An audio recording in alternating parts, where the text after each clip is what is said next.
इस वीडियो में हम स्टार्ट कर रहे हैं एफर का जो पेपर आया है नवंबर 2020 उसके सॉल्यूशन हम डिस्कस करेंगे वन बाय वन। तो पेपर बहुत इजी था, इस बार सारा सिलेबस ही आया है, कोई ऐसी प्रॉब्लम नहीं है। इवन जो पास्ट एग्जामिनेशन क्वेश्चन है उन्हीं के बेस पर इस बार भी क्वेश्चन आएंगे। तो स्टार्ट करते हैं, let start question number 1।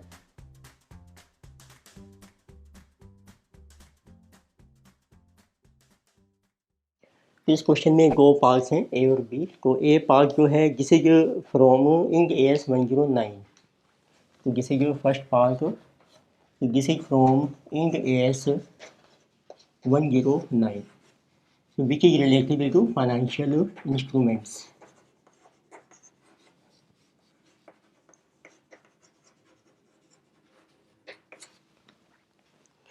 This question is on 1st April 2020, Star Limited had advanced a housing loan of ₹15 lakh to one of its employees at an interest rate of 6% per annum, which is repayable in 5 equal annual installments along with interest.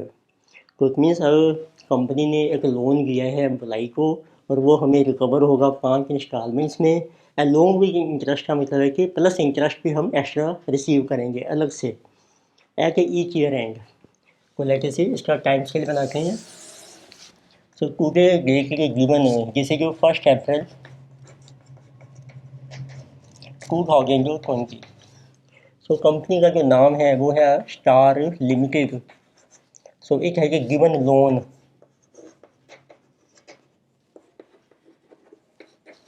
so to its employee and this is a housing loan to employee. So amount is given for ₹15 lakh और इसका जो rate of interest है this is at the rate of 6% per annum और इसकी जो recovery है repayable recovery होगी in 5 equal instalments, 5 equal annual installments.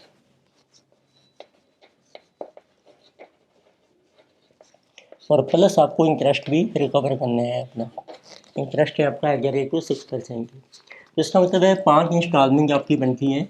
Instalment का अमाउंट आ जाएगा आपका that is 15 lakh divided by 5, so this will B 3 lakh और प्लस जितना भी इंटरेस्ट आपका ड्यू होगा तो वो भी आपने रिकवर करना है एम्प्लाई से।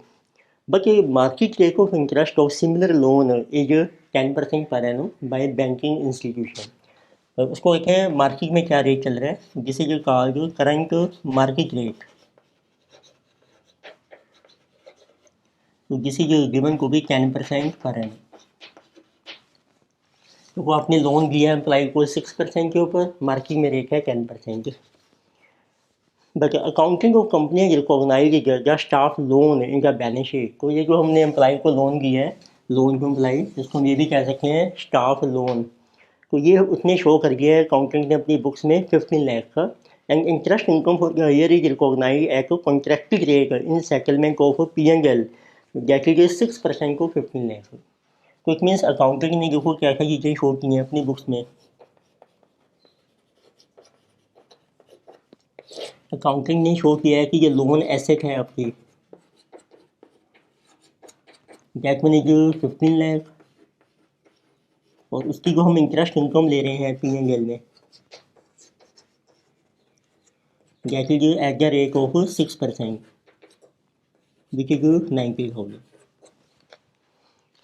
तो एनालाइज करना है अपने वैगर का अब accounting treatment made by accountant is in compliance with relevant Ind AS। तो आपने देखना है कि इंड AS के अकॉर्डिंगली क्या ये ट्रीटमेंट हमारा ठीक है या नहीं है। ठीक है, if not advise of correct treatment of housing loan, तो आपने करेक्ट बताना है क्या होगा। और इंटरेस्ट वगैरह expense in the financial statement of Star limited for the year this, तो सिर्फ इसी साल का आपने ट्रीटमेंट बताना है 20 to 21 कि इस साल स्टार लिमिटेड की बुक्स में इस लोन का क्या ट्रीटमेंट होगा along with working and applicable in the AS। Further, they are asking you are required to explain how the housing loan will be reflected in the AS compliant balance sheet।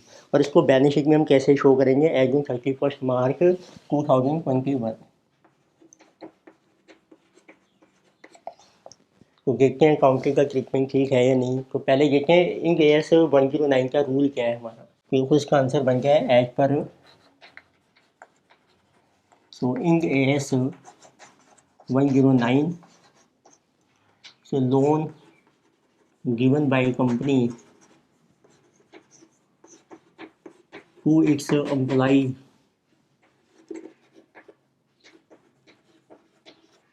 is a financial asset।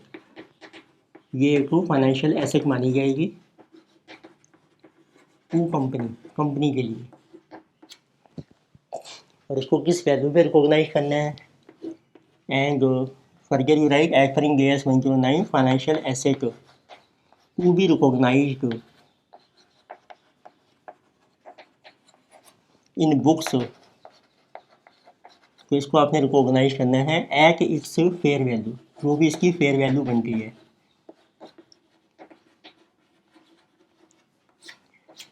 तो अब देखते हैं fair value क्या होगी आपकी इस loan asset की। तो इसको हम लोन एसेट भी कहते हैं, फाइनेंशियल एसेट का नाम है क्योंकि आपने लोन लिया है एम्प्लॉय को, जिसे कहा गया लोन एसेट। तो fair value of loan asset that is equal to present value of future benefits को हम कहते हैं कैश इनफ्लोज।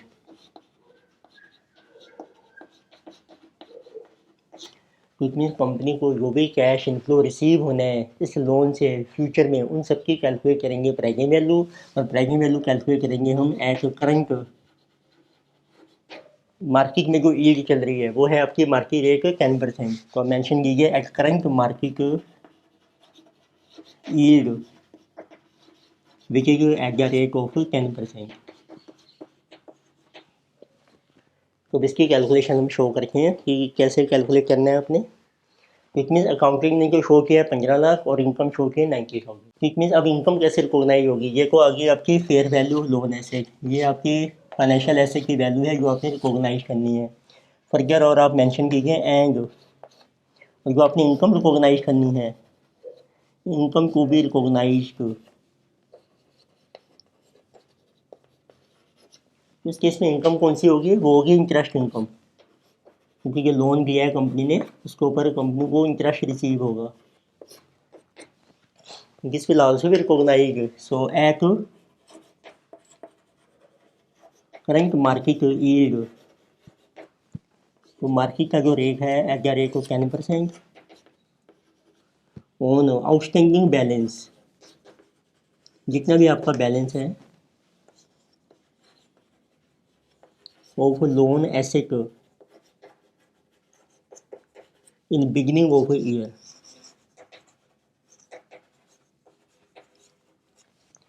तो साल के शुरू में जितना भी हमारा एसेट का बैलेंस होगा उसके ऊपर हम इंटरेस्ट इनकम रिकॉग्नाइज करेंगे मार्केट रेट के बेस पे। तो पहले को कैलकुलेट करके हैं फेयर वैल्यू कितनी है आपकी। अब अपने को मेंशन करना है determination of fair value of this is financial asset, और जिसका वो प्रॉपर नेम आप शो कर सकते हैं लोन एसेट। तो इसके लिए आप एक टेबल ड्रॉ कीजिए। तो वी हैव ईयर, तो जैसे आपका 5 ईयर का लोन है 5 इंस्टॉलमेंट में, so we can say year 1 2 3 4 and 5। तो फर्स्ट ईयर आपका एंड हो रहा है 31 मार्च, या आप ईयर लिख सकते हैं 2020 को 21, सिमिलरली 21 को 22। So can you write what is our cash inflow? देखो एक को आपको इंटरेस्ट रिकवर होगा, interest eight the rate of 6%, plus lone की रिकवरी होगी आपकी, लोन रीपेड, जो बरोर ने रीपे करना है आपको। तो कितना लोन है देखो आपका 15 लाख, उसके ऊपर 6% 90,000 को बन गया आपका इंटरेस्ट, प्लस इंस्टॉलमेंट हमने कैलकुलेट की थी 3 लाख से, वो आपको रिकवर हो जाएगी। तो 1 साल के बाद हमारा बैलेंस लोन रह जाएगा 50 माइनस 3 12 लाख, तो उसके ऊपर इंटरेस्ट मिलेगा 6% 72,000। फिर आपको रिकवर हो जाएगा लोन का अमाउंट 3 लाख। तो इट मीन्स ये हमारे टोटल कैश इनफ्लोस आ जाएंगे ईयर बाय ईयर 390 372,000। अब बैलेंस रह गया आपका 15 में से 6 लेस हो गया 9 लाख के ऊपर 6% इंटरेस्ट मिलेगा आपको 54,000 प्लस 3 लाख लोन रिकवरी, जिसे कि 354,000। अब बैलेंस रह गया 9 लेस हो गया 6 लाख के ऊपर 6% 36,000 प्लस लोन की रिकवरी है 3 लैक्स, टोटल अमाउंट है 336। अब लास्ट में बैलेंस रह गया आपका 3 लैक्स, उसके ऊपर 6% इंटरेस्ट हो गया 18,000 और इंटरेस्ट लोन की रिकवरी है 3 लैक्स, तो आपको अमाउंट मिलेगा 318। अब इसके ऊपर आप अप्लाई कीजिए पीवी फैक्टर। ये आपने लेने हैं मार्केट रेट के बेस पे। मार्केट का रेट है हमारा 10%, 0.909 826 751 683 एंड 621। तो इसकी प्रेजेंट वैल्यू टोटल जो आएगी वो आपका अमाउंट आ जाएगा। तो this is our fair value of loan asset. Right, इसको करते हैं मल्टीप्लाई अब हम।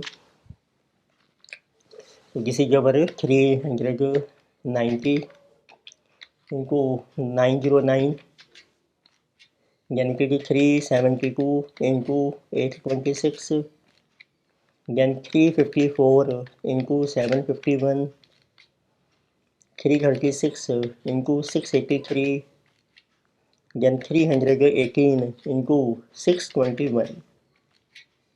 So total amount is coming 1354 602। तो ये आपकी फेयर वैल्यू आ जाएगी लोन एसेट की। अब आपने लिखना है कि फर्स्ट ईयर में हमें जैसे बताना है, ईयर है आपका 2020 to 21। अब लिखिए बिगनिंग में as on 1 April what is the value of loan asset in books. तो बुक्स में ये आपकी एसेट मानी जाएगी 1354 602। अब इसके ऊपर आपने इंटरेस्ट इनकम रिकॉग्नाइज करनी है। So we will show here interest due. ये हम रिकॉग्नाइज करेंगे जो भी लोन एसेट की फेयर वैल्यू है और this at the rate of market interest which is 10%। तो इसमें इंटरेस्ट इनकम आपकी बन रही है फर्स्ट ईयर की 135,460। अब आप ये भी कैलकुलेट कर सकते हो कि लोन एसेट का बैलेंस कितना रह गया है फर्स्ट ईयर के एंड में। अब इसमें से आप लेस कर दो ड्यूरिंग द ईयर जो आपको रिकवरी हो रही है। तो आपको पहले साल में इंस्टॉलमेंट मिली 90 का इंटरेस्ट रिकवर हुआ 3 लाख की लोन की, तो 390 आप इसमें से लेस कर लीजिए। तो ये आपका बैलेंस रहेगा लोन एसेट का जो हम बैलेंस शीट में शो करेंगे, जैसे कि लोन एसेट एट एंड। तो एट एंड ऑफ ईयर तो प्लस लिया आपने 135,460 माइनस 3,90,000 बैलेंस इज ओवर 11,000,062। ठीक है। अब आपने पूछा है कि आपने फाइनेंशियल स्टेटमेंट में इसका अकाउंटिंग ट्रीटमेंट कैसे शो करना है, तो इसकी एंट्रीज देखते हैं कैसे बनेंगी। और मेंशन कीजिए these are books of Star Limited and this is for the year 2020 to 21। तो एंट्रीज आपको डेट वाइज चलनी पड़ेगी। डेट तो जिस बनेगी 1 अप्रैल 2020। तो जैसे वो कंपनी ने लोन लिया है अपने स्टाफ को तो वो आपकी मानी जाएगी फाइनेंशियल एसेट।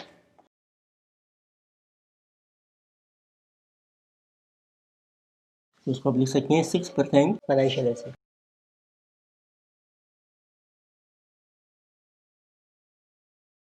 तो वो पहली एंट्री है 6% फाइनेंशियल और loan asset account debited to bank account. Company ने लोन लिया है तो नरेशन आप लिख सकते हैं 1354,60 पहले आप लिखिए जो टोटल लोन दिया है कंपनी ने ग्रेचुटी 15 लाख, तो 15 लाख का हमने लोन दे दिया है।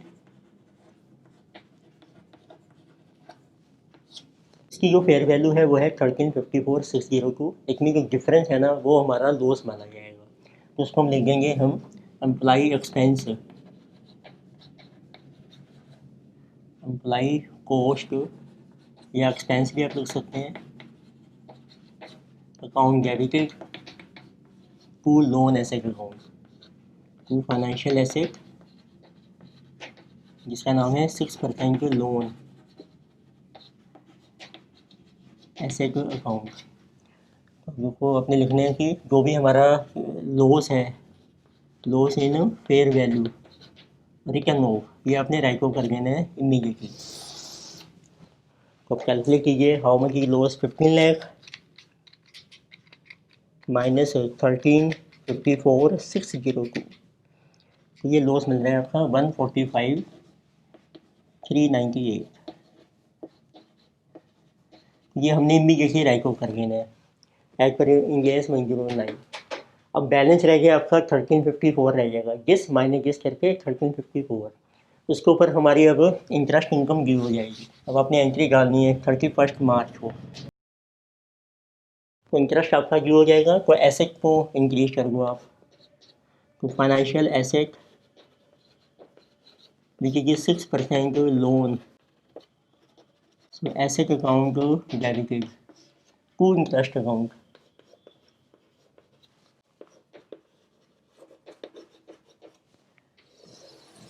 जो इंटरेस्ट हमने कैलकुलेट किया था 135,460, 135,460 जो है आपका एसेट का 10%। फिर आपको रिकवरी हो जाएगी 390 की, फिर उसकी एंट्री आप डाल दीजिए, this will be bank account debited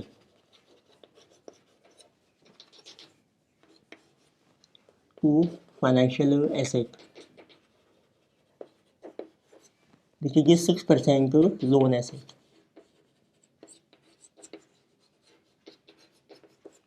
तो रिकवरी कितनी हो रही है आपकी 90,000 का इंटरेस्ट मिला, प्लस से 3 लाख की हमारी लोन की इंस्टॉलमेंट है 390।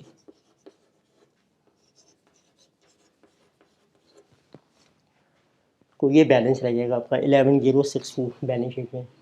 अब देखो जो जो एक्सपेंस हुआ या इनकम हुई है आपकी, जो एम्प्लॉई कॉस्ट थी ये P&L में डेबिट हो जाएगी आपकी, इसकी एंट्री कर दीजिए आप। ये सारी एंट्री 31 मार्च को होनी है, जिसे debited to profit and loss account, debited to employee cost.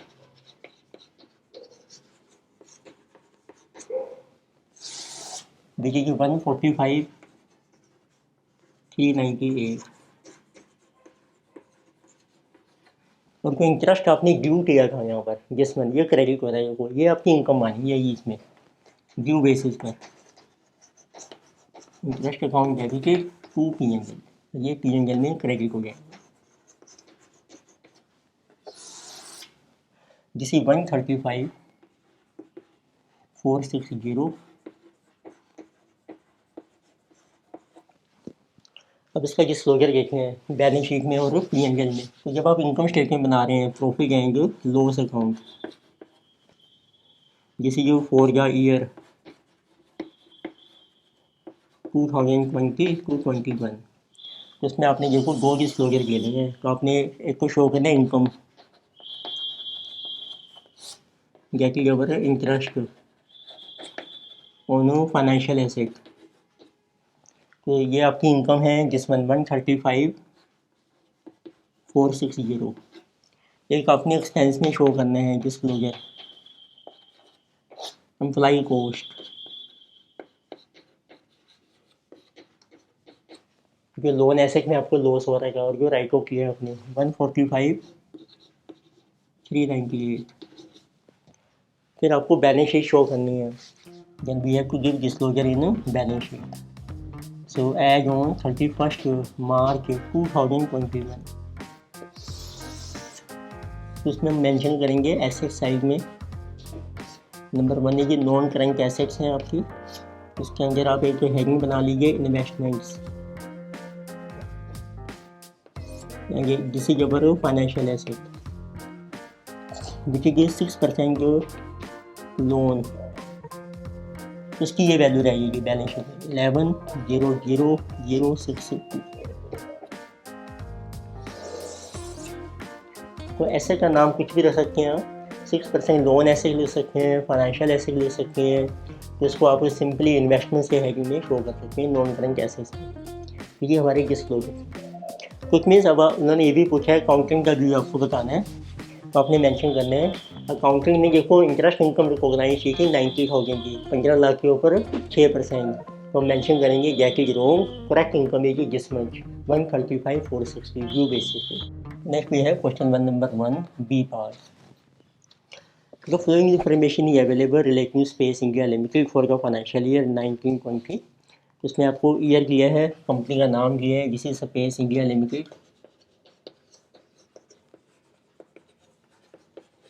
So year is given financial year 2019 and 20. The net profit for equity shareholder is given, number of equity share outstanding are given, average fair value one equity share during the year is given।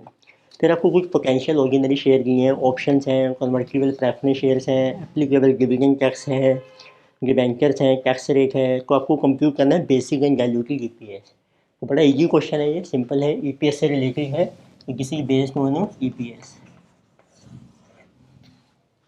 तो जब भी दोनों EPS पूछते हैं वो basic भी और diluted भी, तो पहले हमें देखना पड़ता है डाइल्यूटेड ईपीएस जो होती है जिसे due to potential equity shares, उनमें से उनकी कैलकुलेट करते हैं कितनी उनकी सेविंग होगी पर शेयर। तो उसका हम वर्किंग नोट बनाते हैं पहले। तो किसी का की डिटर्मिनेशन ऑफ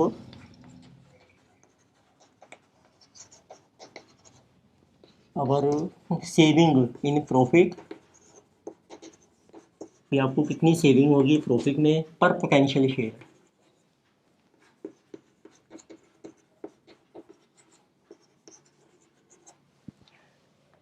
इसका एक टेबल ड्रॉ कीजिए, उसका हम मेंशन करेंगे कौन सा पोटेंशियल शेयर है आपका, पोटेंशियल शेयर, और उसके नंबर ऑफ शेयर कितने हैं, नंबर, और उससे सेविंग कितनी होगी आपको प्रॉफिट में, और सेविंग पर शेयर कितनी बनती है आपकी। ये सारी कैलकुलेशन हमने पोटेंशियल शेयर के लिए करनी है, क्योंकि पूरे साल के लिए ऑप्शंस हैं आपके। तो सबसे पहला पोटेंशियल शेयर है आपका ऑप्शन। तो इसके पोटेंशियल शेयर का फार्मूला क्या होता है, जितने नंबर ऑफ ऑप्शंस हैं 900, उसमें से माइनस करके हम 900 कंपनी इशू कर रही है, एक्सरसाइज प्राइस 75, और उसको डिवाइड करते हैं फेयर प्राइस, वो हमें दिया है 90। तो दिस विल बिकम 750 लेस होकर 150 आपके पोटेंशियल शेयर आ जाएंगे।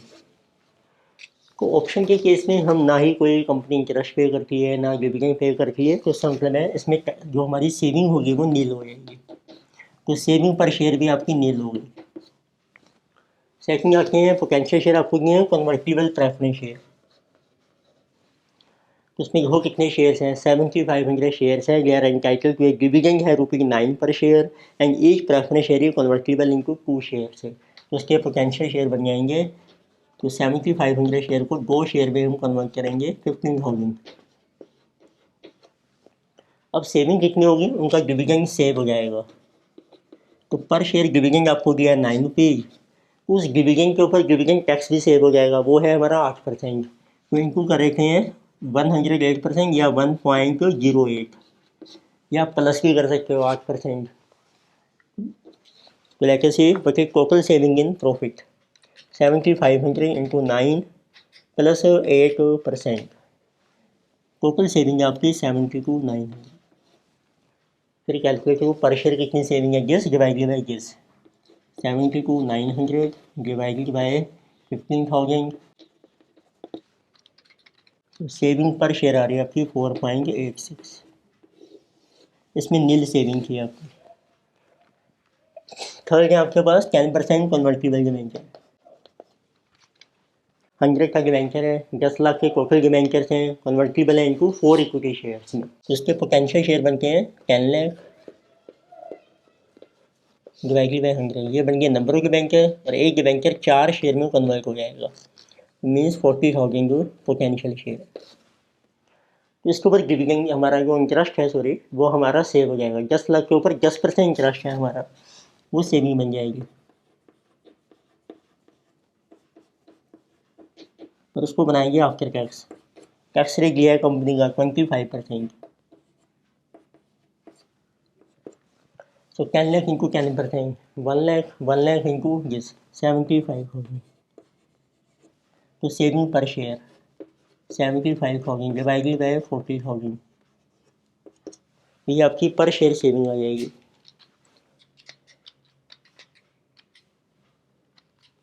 किसी 1.875।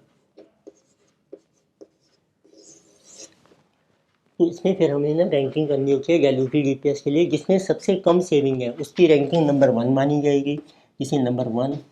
जिसमें फिर थोड़ी सी हायर सेविंग है नंबर 2, सबसे ज़्यादा सेविंग है ये नंबर 3। तो इसमें ये सबसे पहले गैल्यूट करेगा हमारी ईपीएस को, ये सेकंड नंबर पे हो रही है, थर्ड नंबर।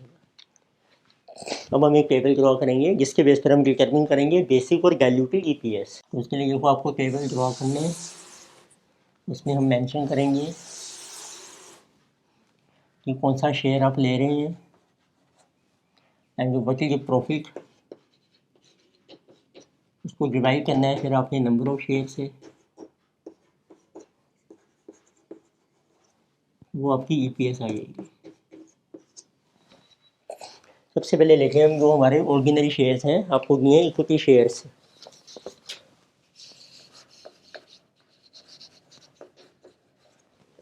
तो उनके लिए देखो प्रॉफिट दिया है, profit attributable to equity share holder 90,000। तो सबसे पहले इक्विटी शेयर्स लिए 90,000 है आपके प्रॉफिट फॉर इक्विटी, और इसके नंबर ऑफ शेयर्स हैं 16,000। तो आपकी ईपीएस आ जाएगी 90 डिवाइडेड बाय 16, जिसे 5.625। तो इसको हम कहते हैं बेसिक ईपीएस। अब इसमें आपने एक एक करके पोटेंशियल शेयर ऐड करने हैं। तो सबसे पहले हम ऐड कर रहे हैं ऑप्शन, जिसकी रैंकिंग 1 है और जिसमें सेविंग सबसे कम थी। अब देखो कितनी सेविंग है उसमें, नील। तो प्रॉफिट में ऐड कर दो नील सेविंग, उसके नंबर है 150। उससे टोटल आ जाएगा अब आपका 90,000 रहेगा प्रॉफिट। अब टोटल शेयर माने जाएंगे 16,150। तो इसको इससे डिवाइड कर रखिए, तो आपकी ईपीएस आ जाएगी 90,000 डिवाइडेड बाई 16,150, इसे 5.5257 ये देखो ये रिड्यूस हो गई है स्लाइटली, ये गैल्यूट हो गई है।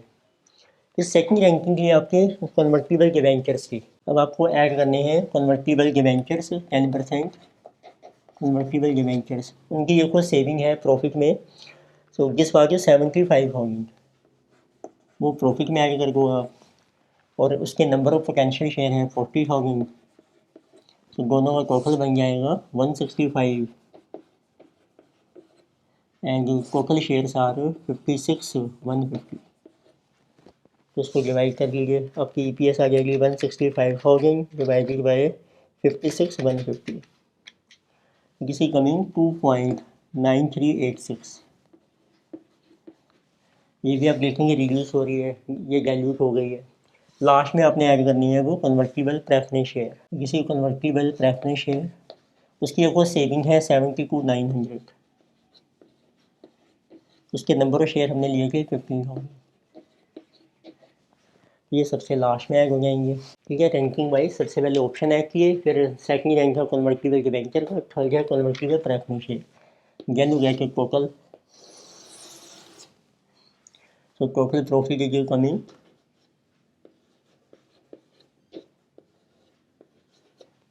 and total number of share 71,150। तो आपकी ईपीएस आ जाएगी 237,900 डिवाइडेड बाई 71,150, 3.3436। इसमें देखो जब तक रिड्यूस हो रही है ना ईपीएस, वो डाइल्यूटेड मानी जाएगी। यहाँ तक रिड्यूस हो रही है, उसके बाद ये इंक्रीज हो गई है, तो जिसे डाइल्यूटेड ईपीएस, और जो इंक्रीज हो जाती है उसको कहते हैं anti diluted.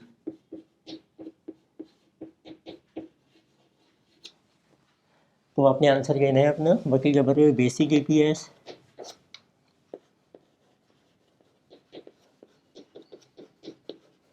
So this is rupees 5.625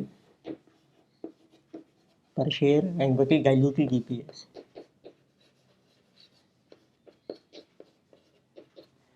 This is 2.9,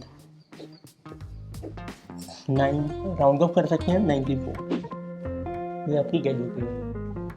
तो नेक्स्ट वीडियो में हम और आगे क्वेश्चन कंटिन्यू करेंगे। Thank you.